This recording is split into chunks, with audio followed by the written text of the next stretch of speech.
Experiência, Giuseppe Chiaroni. Aos meus 40 anos de existência, com toda a experiência desta idade, eu pasmo ao recordar a impunidade com que traíste a minha adolescência. O papel que eu fiz pela cidade, que papel, tão mocinho e em decadência. Cheguei a ter momentos de demência e até complexo de inferioridade. Ah, se eu pudesse ver-te à minha frente, agora, quarentão experiente, com as malícias que já sei de cor, eu juro por 20 anos de saudades, tu farias as mesmas crueldades e eu o mesmo papel, talvez pior. A TV Dedê, a TV da casa de Vovó Dedé, apresenta Zé Soares, 11 e um tiquinho de nada, um programa que conta histórias de vida com humor, poesia e descontração. Hoje nós estamos recebendo Vitor Fernandes, graduado em licenciatura plena em Educação Física na Universidade Estadual do Ceará, especialização em Psicologia da Educação, Fisiologia e Fisioterapia Esportiva. Seja bem-vindo, Vitor. Gratidão pelo convite, viu? Muito feliz mesmo por estar aqui. Vitor, eu gostaria de começar pela tua infância. Como é que foi tua infância? Eu tive uma infância bem ativa, né, na linha do esporte, jogando aquelas copas de escola, né, fazendo amizades, né? Eu tive uma infância muito rica em atividades esportivas, né? A gente vivenciou aquela época dos anos 90, né, finalzinho dos anos 90, os anos 2000, onde o esporte era muito ativo na escola, né, as competições, as feiras de ciências, tanto nas escolas públicas quanto nas escolas particulares. Então, a minha vida, na minha parte da infância, foi basicamente estudar e jogar bola. Você, apesar de ser jovem, eu acho que você é uma das gerações remanescentes do tempo que jogava bola na rua, brincava de bila, soltava raia. Isso mesmo, eu tive a minha infância lá no José Walter, né? A gente vivenciou toda aquela brincadeira, né, de jogar bila, jogar futebol, aquelas épocas de soltar pipa, raia, Tomar banho de chuva. Peão, né, aquelas épocas, né? Estamos de férias, é época de jogar bila, de soltar peão. Hoje é muito raro, né? Você vê crianças jogando bola na rua, soltando pipa, né? Soltando peão. A gente vê mais as crianças de hoje com celular, né? Jogando aquele joguinho, videogame. Na sua opinião, com o conhecimento que você tem, essa geração que você fez parte de brincadeiras na rua e tal, o que é que isso aí traz de benefício para quando a criança se torna um adulto? O que é que vai contribuir fisicamente, psicologicamente, para essas crianças? A gente sabe que na vida adulta as coisas não são tão fáceis, né, como parece quando a gente é criança, né? Então, a criança, com a globalização, o acesso às informações, tudo é muito rápido. Então, nós, seres humanos, acabamos gerando certos vícios na dopamina, né, que é aquela sensação de felicidade. Então, o jogo ali no celular, os vídeos no celular, nos celulares, por serem tão rápidos, a consumação acaba gerando picos de dopamina uma atrás da outra. Então, a criança ela fica menos paciente para conquistar esse tipo de felicidade, né? Vamos jogar uma bila aqui que vai durar mais ou menos uma partidinha que vai durar 5, 10 minutos para eu poder saber se eu vou ganhar ou vou perder, né? O joguinho ele é muito rápido, ele joga 10 segundos, 11 segundos, então perdeu ou ganhou, então ele já fica ali naquela consumação da dopamina, né? Então, a informação, o acesso ao celular acaba nos gerando certos vícios por momentos de felicidade. E isso faz com que a criança ela desenvolva, para o nível adulto, certas dificuldades com a frustração, com a sensação de sacrifício, com a sensação de passar por certas dificuldades por um tempo para você poder alcançar um benefício maior, né? Como a nossa geração, e acredito que a sua geração precisou de um certo tempo para poder conquistar algumas coisas, né? E por que a educação física? Como eu já vim do futebol, né, participei de campeonatos na nível escolar, e aquele sonho de ser jogador de futebol, né, na minha época, com os amigos, com a influência da minha família, do meu pai, do meu irmão, que sempre a gente vivenciou o futebol. E com a percepção que eu acredito não viria ser jogador de futebol, a gente acabou indo por aquilo que ficaria mais próximo, né? Então, e aí eu fiz o vestibular da UES, passei na UES e a partir daquele momento eu deixei de ser um atleta para tentar ser um jogador de futebol e para ser um profissional da área do futebol. É interessante que quando a gente é criança, a gente tem um sonho de ser um grande jogador de futebol, né? Ser um ator reconhecido, um cantor famoso, né? Eu acho que toda criança passa por esse período, né? De sonhar com isso. E quando eu era criança, sabe com o que é que eu sonhava, o Vitor? Sonhava em ser professor, tu acredita? Ser professor. É. Né? E aí, um dia eu perguntei à minha mãe, por que é que eu sempre sonhei em ser professor? Aí ela disse, meu filho, eu acho que foi uma queda que você levou de uma rede quando você era pequeno, porque uma criança sonhar em ser professor, né? Não é muito mas, normal, assim, né? Mas eu sou muito feliz, né, com a profissão de professor.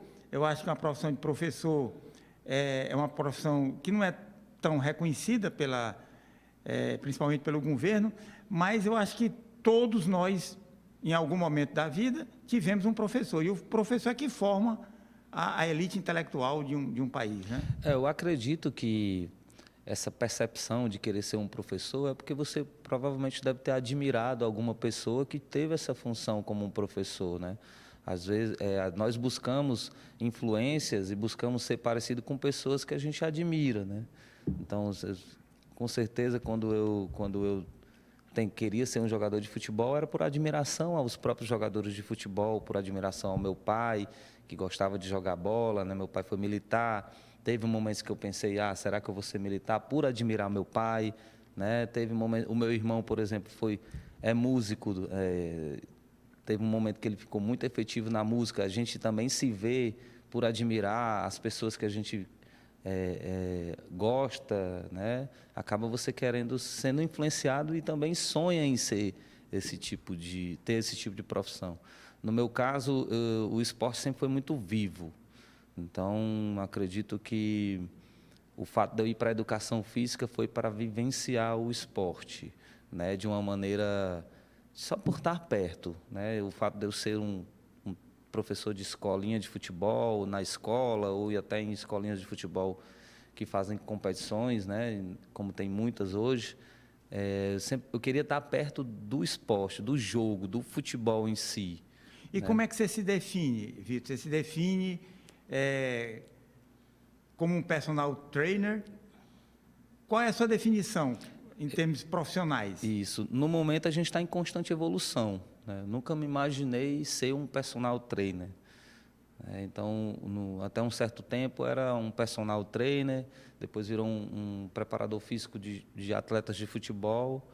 Hoje, eu me vejo como um gestor de performance e saúde.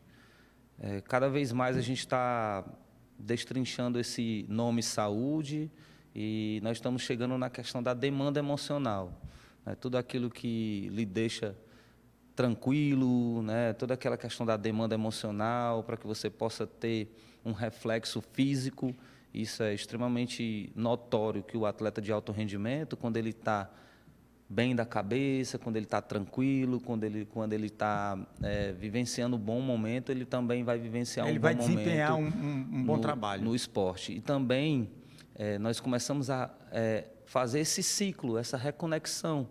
E a gente descobre que uma boa alimentação te dá um bom sono, te dando um bom sono te dá uma boa recuperação te dá uma sensação de bem-estar, você pensa coisas positivas, e aí vai para o treino, cansa e retorna para a alimentação. Uma boa alimentação te ajuda na recuperação, né? As vitaminas que você ingere também ajudam no que você vai pensar, de maneira positiva ou negativa. Então, esse ciclo da performance, de que eu preciso me alimentar bem, dormir cedo e fazer um treino regular, né, um treino equilibrado, não muito forte, mas também não muito fraco, né, faz com que o atleta tenha saúde.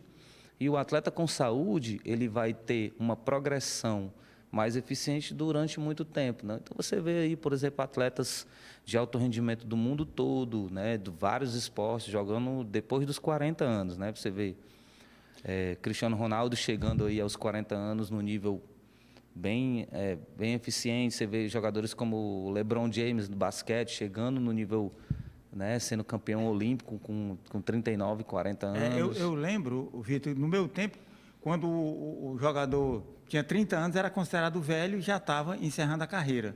Né? Hoje, como você falou, em virtude dessa tecnologia que existe hoje, porque o que é que a gente pensa, quem é leigo, por exemplo, como eu, que o atleta ele vai só treinar, fazer aquela preparação física, pronto. Mas, pelo que você falou, existe uma complexidade muito grande, não? Vários fatores que interferem para o bom desempenho de um grande atleta. É isso mesmo.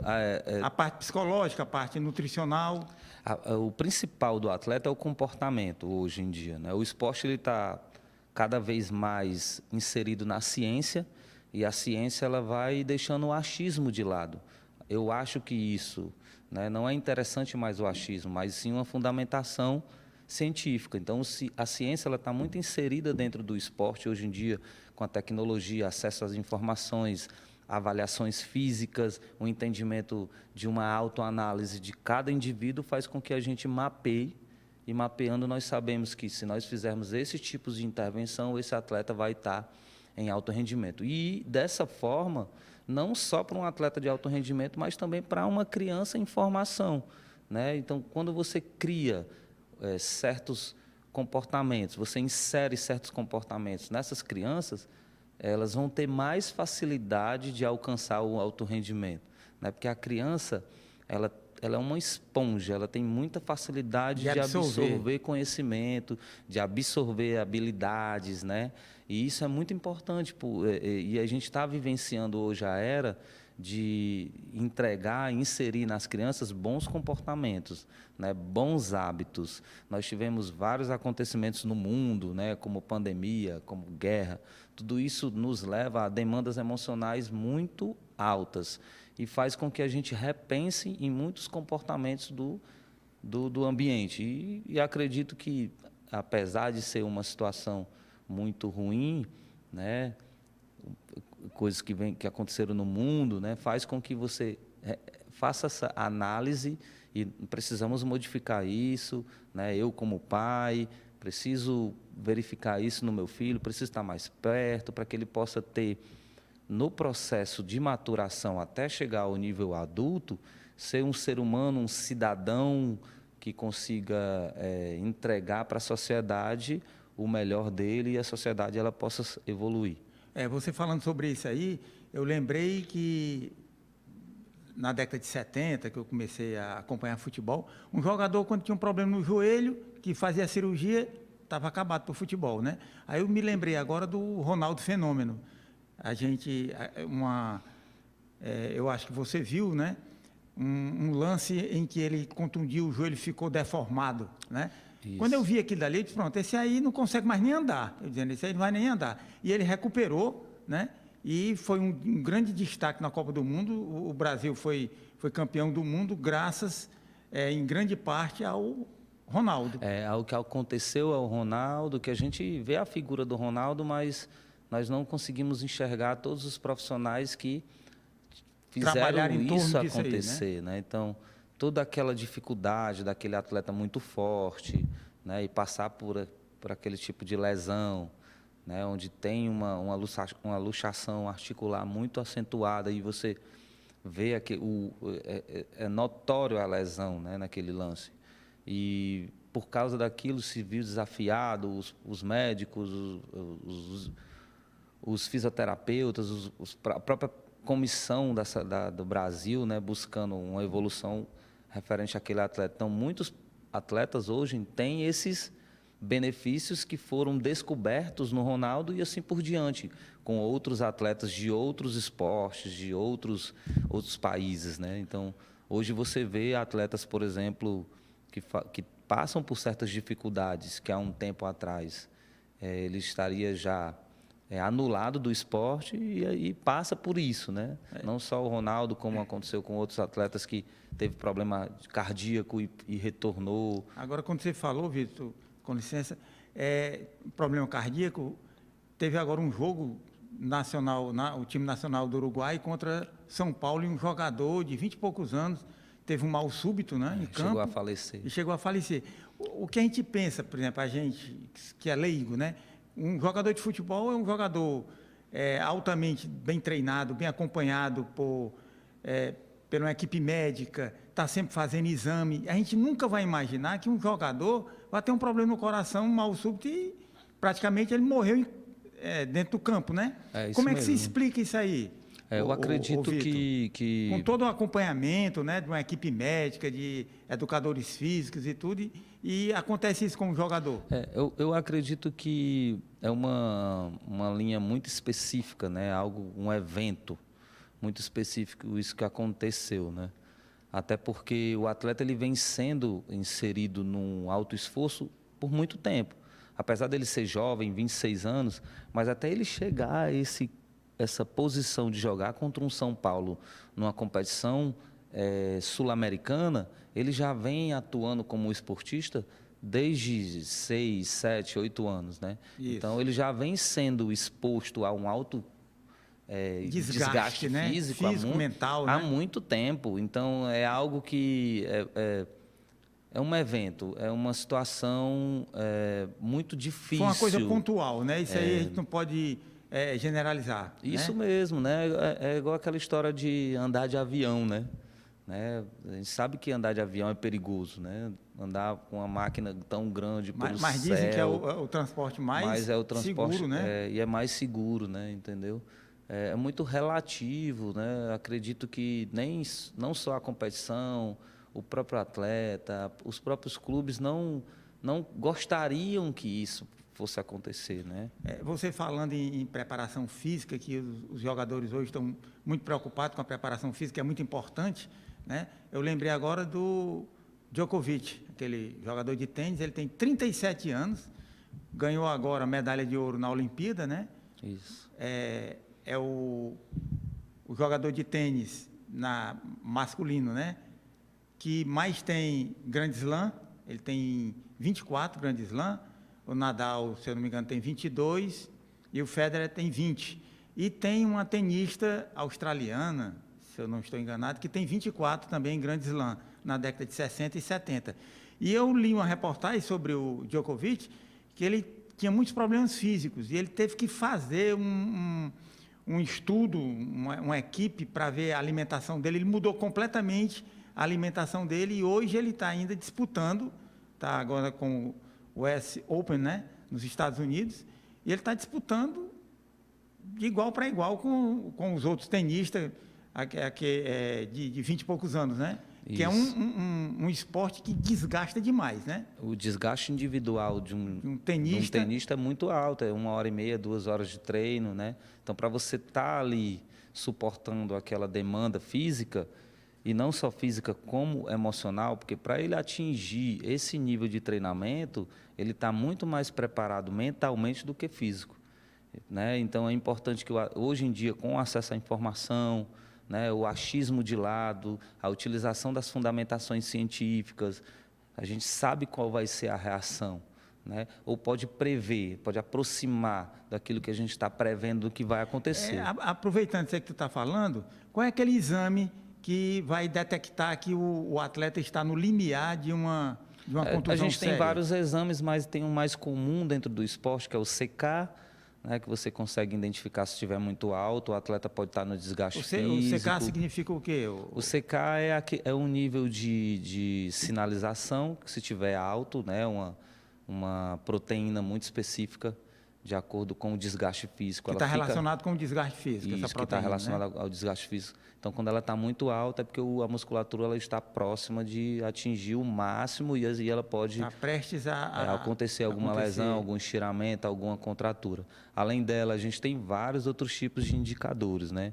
Existe o PSE, existe a termografia, que é pelo calor, né? Tem uma câmera que você consegue passar o layout no atleta e você identifica qual é o ponto que está mais quente, né?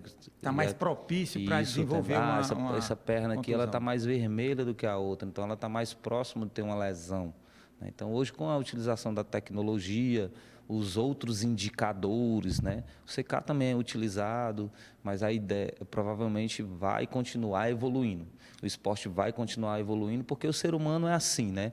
O ser humano ele está sempre buscando, muito curioso, né? Muito performance, curioso. né? Isso, todos nós somos muito curiosos, né? A gente quer saber como que isso acontece, como que pode evoluir, como que pode melhorar. Vitor, eu não sei se é impressão minha, mas assim, você assistindo um jogo europeu, por exemplo, Barcelona e Real Madrid, né?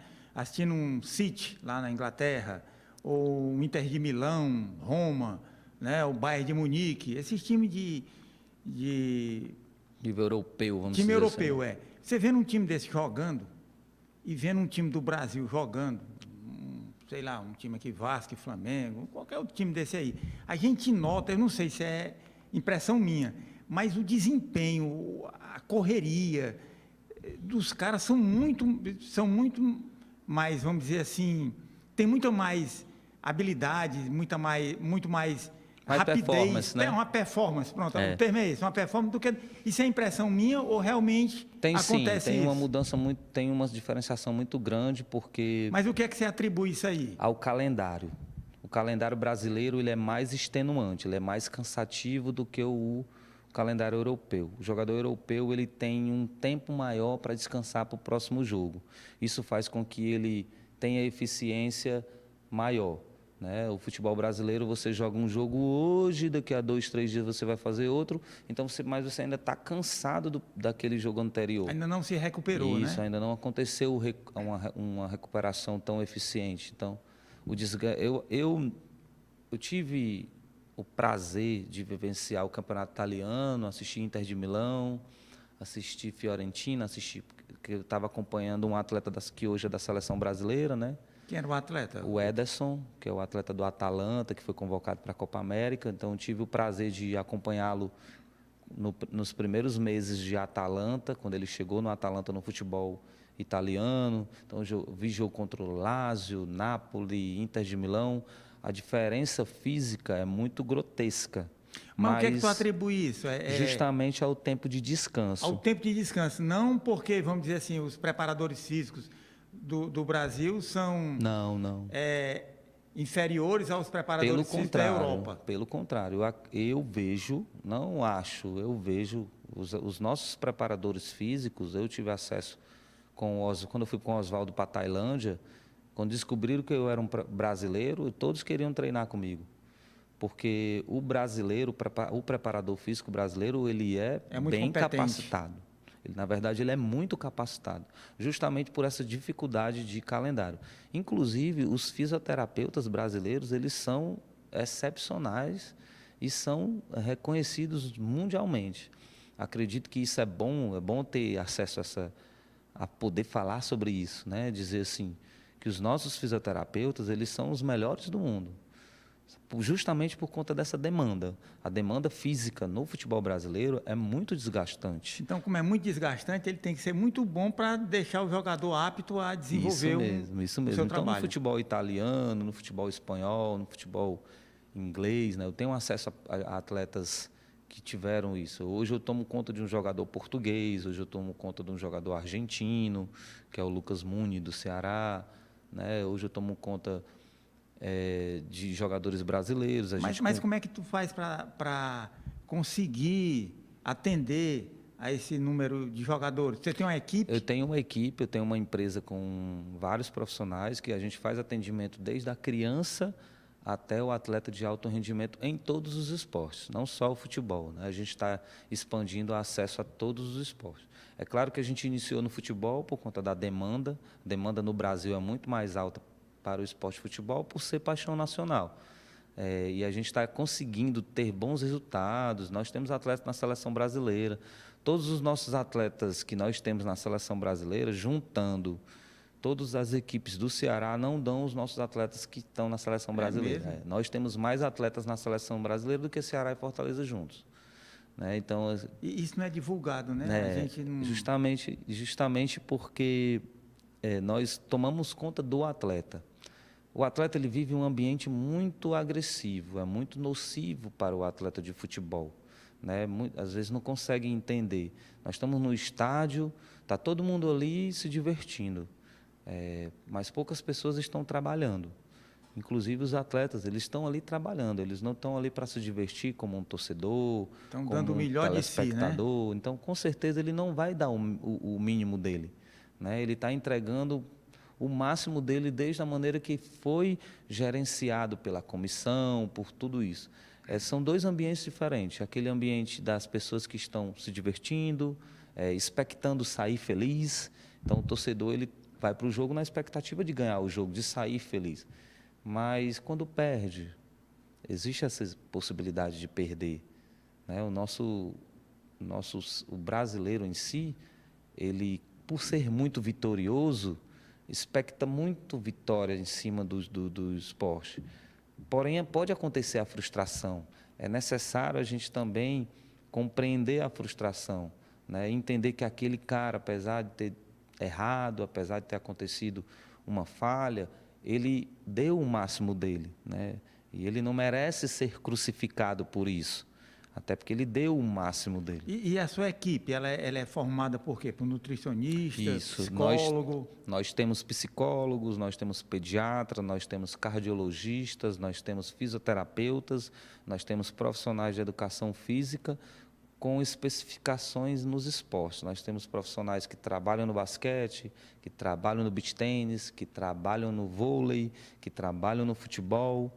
Então, nós temos um grande leque para esperar esses atletas ou essas crianças que queiram vivenciar o esporte e trazer os benefícios do esporte. Inclusive, nós temos um projeto no momento que está bem interessante, que é trazer o pai e a família daquele esportista para dentro. Né? Porque a gente encontra muitas vezes o pai e a mãe... Muito ausente, né? Isso, e cobrando, né? Você tem que ser jogador, a gente está te apoiando, nós estamos pagando a mensalidade, nós te levamos para o jogo, eu te dou uma chuteira. E isso, para a criança, é muito agressivo. Ele já tem uma pressão natural do sonho. Eu quero ser jogador de futebol, já tenho que disputar posição, eu tenho que competir, né? E às vezes você perde um jogo, você treinou mal, e aí a mãe e o pai não têm aquela paciência. Pô, você está treinando mal e eu pago tua mensalidade há quanto tempo? Eu te dou outra chuteira. E a nossa ideia é trazer o pai para dentro, a mãe para dentro, para que eles possam entender que o desgaste físico e o comprometimento é extenuante. Né? Muitas vezes o pai não entende o que é estar ali dentro daquele ambiente e fica fora, às vezes, do jogo gritando, chamando a atenção. Ele já tem que escutar o treinador, já tem que competir com o atleta, competir com um companheiro do mesmo time, que muitas vezes é o que pode deixar ele no banco e ele não vai jogar. E ainda tem que escutar o pai lá fora, ele tem que fazer o que o pai manda, né? Ou ele tem que fazer o que o treinador está orientando. Me diz uma coisa, e cada posição tem um treino específico, né? Por exemplo, um lateral direito. O treino dele é diferenciado de um centroavante, né? Isso. Eu queria que tu falasse assim um pouco sobre essas posições, qual seria assim um treinamento adequado, específico para, por exemplo, para um lateral direito, para um centroavante. O que acontece? O futebol moderno, contemporâneo, ele está trazendo o espaço do campo mais reduzido. O campo está ficando menor. Por quê? Porque os atletas estão correndo mais. O que corriam 5, 6 quilômetros, hoje eles correm 10, 11, 12. Então, a evolução em termos de distância percorrida, ações em intensidade, sprints, que é aquela ação rápida acima de 25 km por hora, está bem maior do que há 10 anos atrás. Porém, o ser humano ele não é capaz de uma adaptação tão rápida, né? Nós levamos milhões de anos para nos adaptarmos a algum tipo de mudança climática ou mudança de esforço. Né? Então, isso está gerando um certo distúrbio para entendimento tático. E como que a comissão e como que o futebol está vendo isso? A especificidade que antes era muito acentuada, um atleta que joga de lateral direito, ele faz aquela função. Ele está sendo englobado, ele está sendo colocado como um atleta de muitos setores. Então, o lateral direito ele tem que saber fazer o que o zagueiro faz, ele tem que saber o que o ponta direita faz. Ele tem que defender e tem que atacar, Isso, né? não só ele como volante, como um meia, como um atacante, né? Hoje a gente voltou a utilizar os pontas, né? Uma coisa que tinha parado. Antigamente era ponta direita e ponta esquerda, Ponta né? esquerda, né? E hoje em dia aí parou um pouco de utilização mais de um jogo mais fragmentado, o lateral ficava só lá, o camisa 10, que era aquele 10 clássico, que ficava mais no meio fazendo passes, né? O próprio e a não utilização de muitos pontos. Então, com o futebol moderno, foi introduzido novamente os pontas, justamente para buscar espaço, porque eles estão correndo mais. O futebol, nós estamos correndo mais, né? E isso faz com que o atleta ele aprenda a fazer o do companheiro que está na sua periferia. Então, se eu sou um lateral esquerdo, eu tenho que fazer também uma zaga pela linha esquerda, eu tenho que saber também quando eu introduzir por dentro, para saber jogar como um meio-campo e até mesmo ir lá na linha de fundo para poder fazer uma ação ofensiva. Eu te pergunto, em termos percentuais, por exemplo, a parte física, hoje, a parte técnica e a parte psicológica. Em termos percentuais, quanto é que seria, por exemplo, um jogador de alta performance, né? Uhum. Quanto é que ele teria que ter na parte física? Porque se ele for muito técnico, mas se ele não tiver uma parte física bem evoluída, ele não consegue jogar. Não consegue, né, acompanhar. Então, seria assim, dá para ter uma ideia de um percentual assim? Eu fico um pouco receoso de dar números, porque eu sou um profissional que busco muitos dados. E a utilização de números, pelo que a gente acha ou acredita, é muito da nossa visão e foge do que seria a realidade, né? O que nós buscamos? Nós buscamos avaliar o atleta e entender que aquele atleta ele tem uma demanda física ou uma demanda mais técnica. Então, por exemplo, você encontra um atleta que ele é muito mais forte ou você encontra um atleta que tem muito mais qualidade técnica. Então, hoje, com a especificação, você consegue trabalhar em cima da deficiência daquele atleta. Aí nós conseguimos chegar a alguns números. Então, se o atleta ele tem muita força, eu não preciso trabalhar tanta força porque já é uma valência positiva. Eu vou trabalhar em cima da deficiência. Técnica, né? Então, se eu sou um atleta muito técnico, ele tem uma porcentagem maior de técnica. Então, eu vou trabalhar para que ele possa ter mais capacidade física, mais capacidade de força e potência. Então, o que isso nos leva a crer? Que cada atleta possui uma característica peculiar, né? peculiar, e isso faz com que ele tenha uma porcentagem maior de força, uma porcentagem maior de parte técnica, e por isso que é difícil você gerir um grupo com 30 atletas, 35. Cada pessoa com uma demanda emocional, alguém que acabou de ser pai, alguém que perdeu a mãe, ou alguém que está acima do peso, ou alguém que teve uma lesão e não consegue se recuperar. Um exemplo, Vitor, assim, disso que você falou, o Ganso. O Ganso é um jogador altamente técnico, né? Isso. Mas fisicamente ele deixa a desejar, né? Porque ele é mais de toque de bola, ele tem um toque de bola refinado. Isso. Não é isso? É tanto que ele foi para a Europa, quando ele estava no auge, e ele não se deu muito bem lá e voltou. Isso. Né? Eu acredito que foi porque ele não conseguia ter um desempenho físico adequado para aquele tipo de jogo, né? Isso mesmo. Mesmo com a técnica muito apurada que ele tinha. Ele sempre foi um atleta com a capacidade técnica muito alta, né? Então ele sempre ia achar, vamos dizer, um passe, ele ia dar algum drible, um lançamento, ia deixar alguém de cara para o gol. Porém, o futebol ficou muito mais eficiente quando você se tem certeza do que pode acontecer. Então, você tem um camisa 10 que a qualquer momento pode acertar um passe, acontecer um gol. Então, fica muito fora do controle da comissão técnica. A comissão técnica pegar um camisa 10, vamos deixar ele ali, a qualquer momento ele vai achar um passe. Mas se não achar um passe, né? E acontecer, pelo menos, a gente ficar com um a menos que não ajuda na fase defensiva. Isso. Então, acredito que essa implantação da cultura do esforço fez com que atletas com gesto técnico acentuado, que, querendo ou não, o atleta que tem um domínio do gesto técnico, ele tem menos esforço. Se eu sou um ganso, por exemplo, eu não preciso correr tanto para a executação das ações. Antigamente a gente dizia, no meu tempo, dizia quem corre é a bola, né? Isso mesmo. Porém, o futebol hoje ele está muito relacionado para quem se esforça.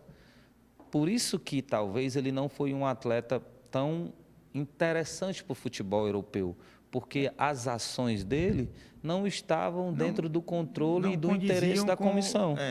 Então a comissão preferia o quê? Ter um atleta que entregasse um passe não tão assim para achar um gol, ou então um passe mais requintado, né? Não precisava, ele não vê necessidade de perder um atleta que não ajuda na marcação, que não participa do total, por uma possibilidade de ele achar um passe. Um exemplo, vamos dizer assim, oposto disso aí seria o Cafu, o lateral direito da seleção brasileira, que não tem tanta técnica, não tinha tanta técnica, mas ele tinha um preparo físico extraordinário, né? Diferente de outros laterais, né? Do Jorginho, né? Que tinham uma técnica muito boa. Mas o Cafu conseguiu jogar no São Paulo, conseguiu ser campeão do mundo, né? E, se eu não me engano, jogou também no exterior. Ele jogou no Milan, jogou no Roma. Pronto. E não jogou só por jogar, ele jogou e se destacava muito. Justamente pelo nível de comprometimento ao esquema tático, do entendimento que ele é um grupo, e não é só o Cafu, mas sim os outros companheiros que vivenciavam, que ele convivia, e o entendimento da posição. Ele era muito eficiente na posição dele e nas outras posições. Então, ele é um cara muito bom. Na cobertura de outros jogadores, era muito bom na defensiva, era muito bom na ofensiva. Então, quando não tinha alguém na linha de fundo para fazer um cruzamento e achar um passe, o Cafu tinha capacidade física para estar lá e ele também ajudava na fase defensiva.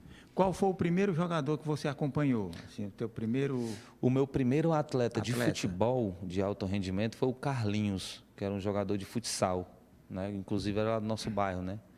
Então, tive o prazer de trabalhar com o Carlinhos. Então, ali foi a minha primeira experiência com níveis profissionais, com atletas profissionais, porque até o momento eu só trabalhava com criança em escola, futebol, E futebol de campo, qual foi o primeiro? E aí foi com o Pio, né? Eu comecei a trabalhar com o Hércules, né? Que é conhecido como o Pio, né? Que é aquele que chuta forte. Então, o Pio é aquele que jogou Fortaleza, jogou Ceará? Jogou Ceará e Fortaleza. Hoje, inclusive, é um grande amigo. Eu não sei se tu lembra do Pio, eu acho que não sei se ele estava jogando Ceará, que teve uma falta no meio do campo, perto ali do círculo central. Eu estava assistindo o jogo e o comentarista, ele ajeitou a bola, e o comentarista disse, rapaz, eu não acredito que ele vai chutar daí no gol, não. Aí o locutor disse, se ele fizer um gol, eu vou embora. Não sei se tu lembra disso. Eu vou embora, não vou mais irradiar o jogo aqui não, na televisão. E ele chutou a bola e fez o gol, um chute extraordinário, né? Uma bomba, como se diz, né? Como se dizem os locutores das antigas.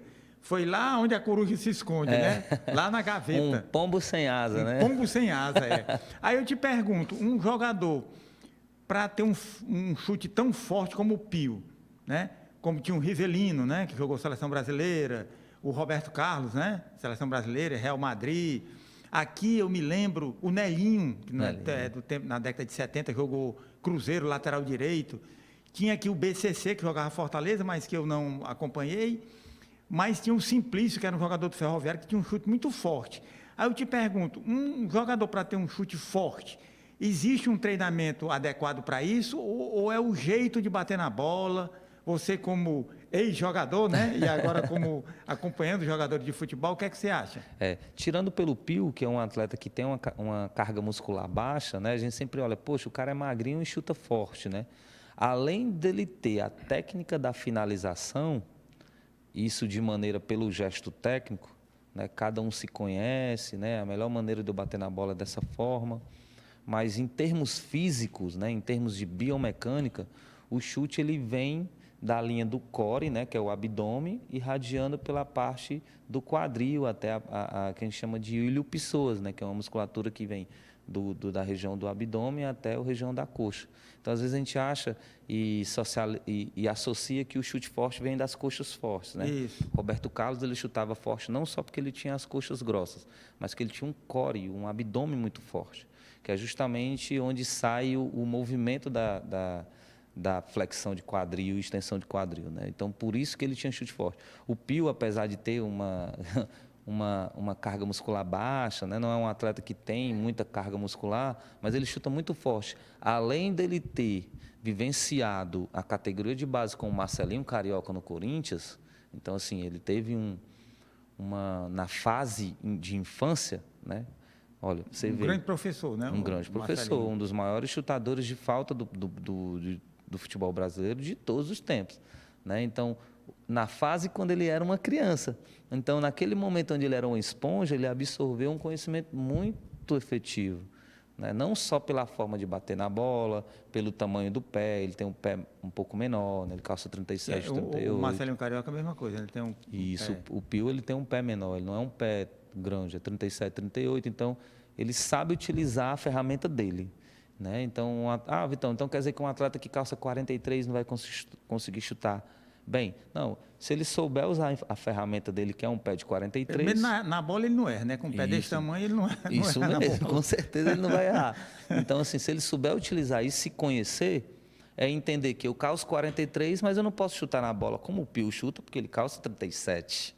Então, não tem como eu usar a técnica do Pio que calça 37, se eu calço 44, se eu calço 43, não vai dar certo, né? Então, acredito que isso é o ponto principal que eu comento com os meus atletas. Se conheça, faça uma autoanálise e dentro do seu conhecimento que a gente adquiriu ali, nós vamos traçar juntos o seu cronograma de como bater na bola, de como ser melhor fisicamente, de como responder às reações do jogo, né? Como que eu posso responder de maneira emocional, né? Até que ponto eu tenho que ter o controle emocional, até que ponto eu tenho que usar minha força física, qual é o momento que eu tenho que usar minha resistência. O mais importante é o atleta entender que ele precisa se conhecer para ele usar as ferramentas que é ele mesmo. Eu queria te pedir licença para ler aqui os nossos patrocinadores. Tá, tranquilo. O programa Zé Soares, 11 um tiquinho de nada, tem um patrocínio do curso de autocontrole, deu o primeiro bufete, do curso de vendas. Se quiser comprar bem, se não quiser... E se você quiser saber como educar o seu filho, faça o curso Santo de Casa Não Obra Milagre. Agora eu gostaria, Vitor, que você fizesse uma análise sobre a categoria de base. Certo. Né?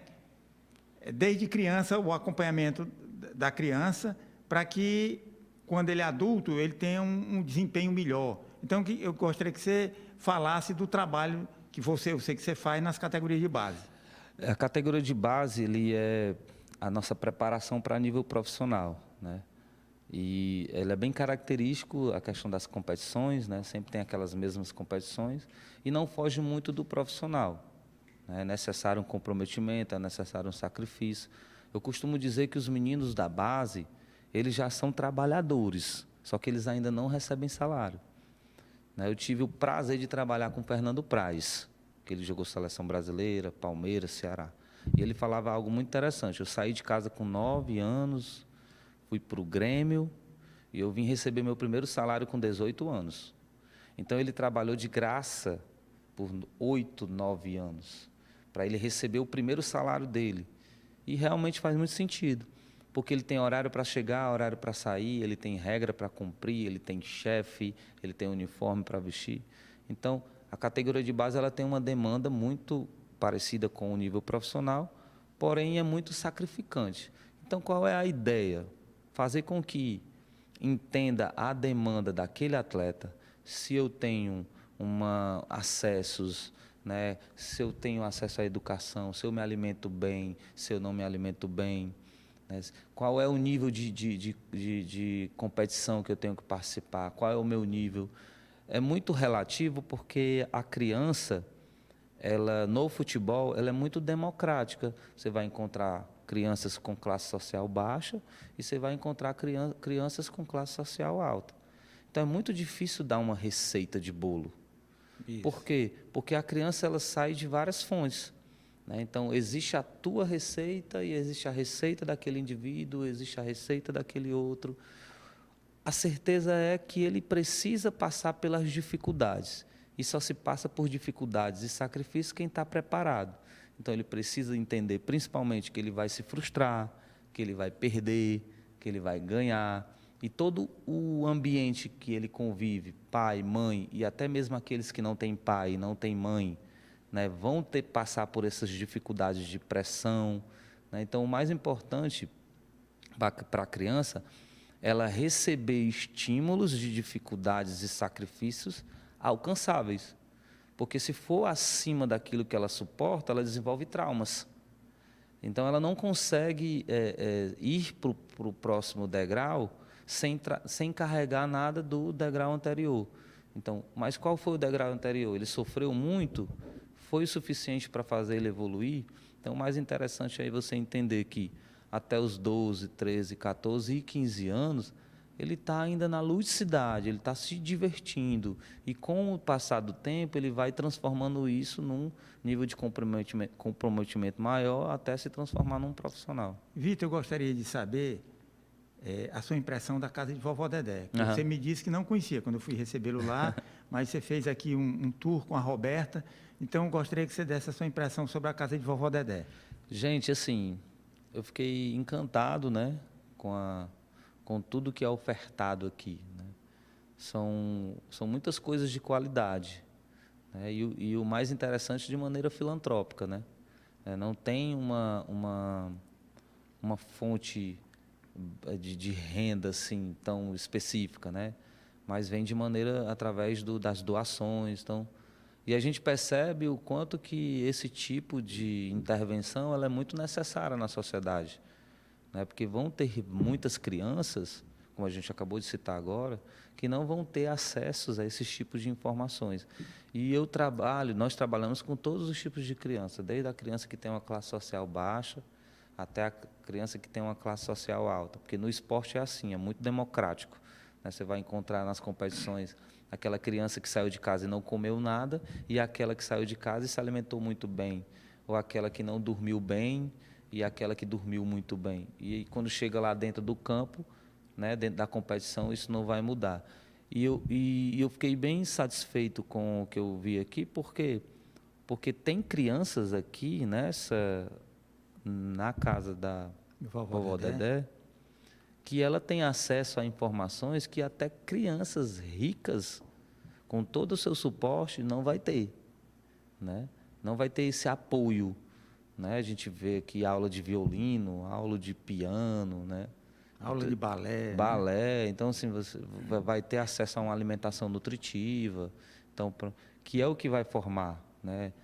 Ter acesso a boas informações, uma boa alimentação e tudo isso de maneira eficiente, de maneira gratuita, né? Gratuita e filantrópica. Vitor, o nosso tempo já está acabando, infelizmente. Eu gostaria que rapidamente você falasse em alguns atletas que você já foram seus atletas, que já foram e são seus atletas, só para a gente ter uma noção. Eu trabalhei o Pio, Oswaldo, Anderson Martins, Davi Luiz, o Everton Cebolinha, agora, recentemente aqui dentro do estado do Ceará, Lucas Muni do Ceará, o argentino, Caleb, Lucas Sacha, o Felipe Jonatas do Fortaleza, dos outros clubes do Brasil, Samuel Xavier, jogou Ceará, que está no Fluminense, o Tobias Figueiredo, que é do Criciúma, que está no Criciúma, que também é do Fortaleza, né? Vários atletas do Criciúma treinam comigo, Arthur Caíque, o Ronald, que também é do Fortaleza, que está lá no Criciúma, também treina comigo, o Alisson Maia, zagueiro também do Criciúma. Então, isso só da linha do futebol, né? Matheus Jussa, que está na China, né? Eu acompanho ele mesmo na China. Então, hoje a tecnologia está tão evoluída que você pode ter um atleta na China e aqui você acompanhá-lo, isso. né? Por exemplo, o meu dia, a minha semana, né? O meu dia ele nunca começa meia-noite. O meu dia sempre começa anterior, justamente porque eu tenho um atleta na Tailândia, que é o Lucas Crispim. O fuso horário é diferente, né? Isso, porque lá quando é 8 horas da manhã, é 8 da noite aqui. Então ele já está se preparando para ir para o clube, eu já estou ajustando o que ele vai fazer durante o dia. Então, e é diário, é todo dia a gente está conversando. Ei, cara, muito obrigado aí por você ter vindo. Eu sei que você é muito ocupado. E, mais uma vez, muito obrigado. Foi muito bacana bater um papo contigo, né? Sobre esporte, sobre futebol, que eu também gosto muito. E eu queria mais uma vez te agradecer. Eu que fico muito satisfeito, estou muito feliz de estar aqui, de ter conhecido esse espaço, de saber que o futuro dessas crianças está garantido. Eu queria agradecer aos nossos telespectadores e dizer que na próxima semana nós estaremos aqui com mais uma entrevista, com mais um bate-papo. Muito obrigado.